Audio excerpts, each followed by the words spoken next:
I'm Bernie Fisher, Director of the Institute for Advanced Technology and the Humanities at the University of Virginia, and also Director of the Rome Reborn project. I'm often asked when the Rome Reborn project started, and the long answer is that it started in the Renaissance in the mid-15th century when some papal secretaries had the idea of reconstructing the ruins of ancient Rome using words. My personal involvement started, of course, much later in the 1970s when I was a fellow at the American Academy in Rome and I saw the great physical model of ancient Rome in the Museum of Roman Civilization. And I wondered if there was some way of using technology to get this wonderful monument outside of this one fairly obscure museum into the hands of students, scholars, and the general public around the world. By the 1990s, virtual reality technology had come along, and I found some wonderful philanthropists and foundations in the Los Angeles area who caught this vision and helped me to start making the model. At the same time, I met Dean Abernathy, who at that time was an MA student at UCLA, and he was using the perfect virtual reality technology for this kind of project. I'm Dean Abernathy. I'm the Associate Director of the Institute for Advanced Technology and the Humanities and also the Associate Director of the Rome Reborn project. I met Bernie while I was in graduate studies at the University of California, Los Angeles. We were working on a project that was visualizing ancient Rome using some technology that we'd begun to develop to study urban environments. We had common interests looking at historic questions, and I think immediately the project was developed. The goal of the Rome Reborn project is to use digital technology to illustrate the entire urban development of the ancient city of Rome, from the first human settlement, which we think occurred in about 1000 BC, the late Bronze Age, down to the depopulation of the city at the beginning of the Middle Ages, in about the year 550 AD.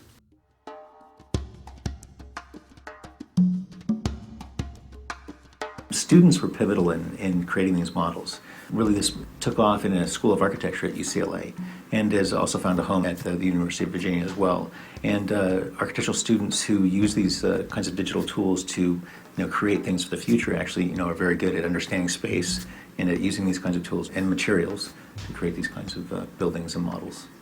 In Rome Reborn, scholars play a critical role. I always like to say, if you want to invoke a print metaphor, that the scholars of the Rome Reborn team are the authors, and we who offer support are like the typesetters, if you will. The scholars are recruited because they are the experts on any one or more of the 300 or so buildings and monuments around ancient Rome that still survive today, about which we have a lot of evidence. The scholars drive the project. They provide the modeling data, they review the work in progress, and finally at the end, this is very important, they sign actually a form authorizing the inclusion of the model in the overall representation of the city.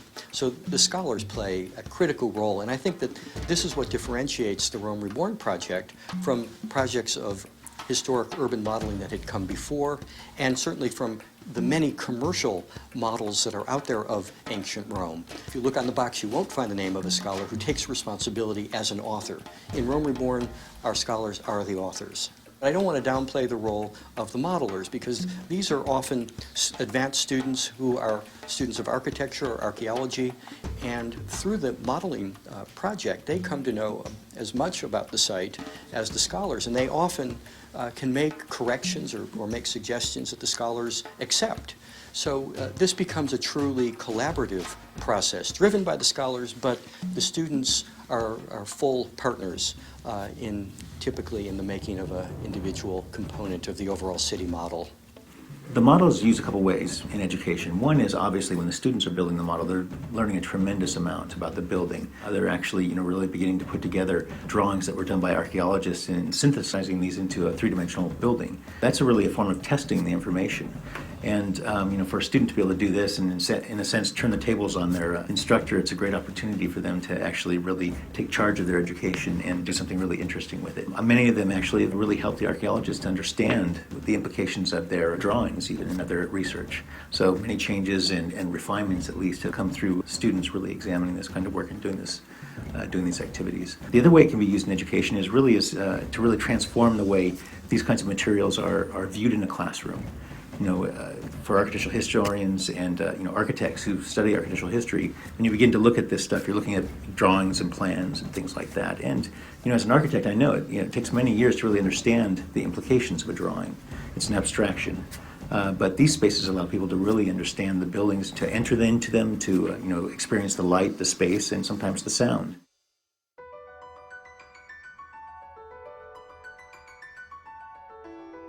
Having practiced with this on Rome for 10 years or more now, the opportunity has come up to actually use this technology at other locations and other excavations and archaeological sites.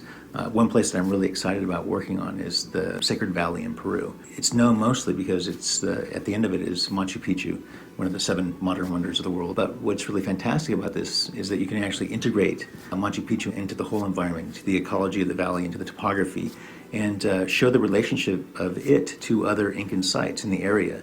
Well, we're often asked, well, where do you go after Rome Reborn 1.0, 1.1, 2.0? We've finished Rome in the year 320 AD. If you think about it, the sweep of Roman urban history we're trying to cover consists of 1,500 years. So there are 1,499 more years to cover. So there's still a lot of work to do with Rome.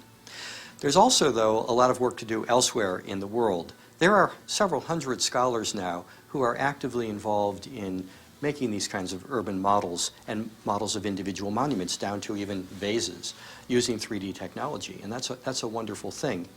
But there's still a lot of areas of the world that have not been modeled. I dare say most of the world has not yet been modeled, most of the significant sites. For example, there's Giza and the Boston Museum of Fine Arts, which has excavated Giza and has the largest collection of information and of material about Giza, approached us to work with them on making a 3D model of the site. And finally, how are we going to gather all of these models and preserve them and transmit them and make them available to the general public and students and scholars around the world? And our institute has started a project called SAVE, which stands for Serving and Archiving Virtual Environments. SAVE will be the world's first online peer-reviewed journal where scholars can publish these 3D models, related metadata, archaeological documentation, and monographs that explain the significance of the sites, their history, and the history of the modeling project itself. And we hope to be the leaders in that as we have been in the 3D modeling of cities. I'd like to end this video by thanking everybody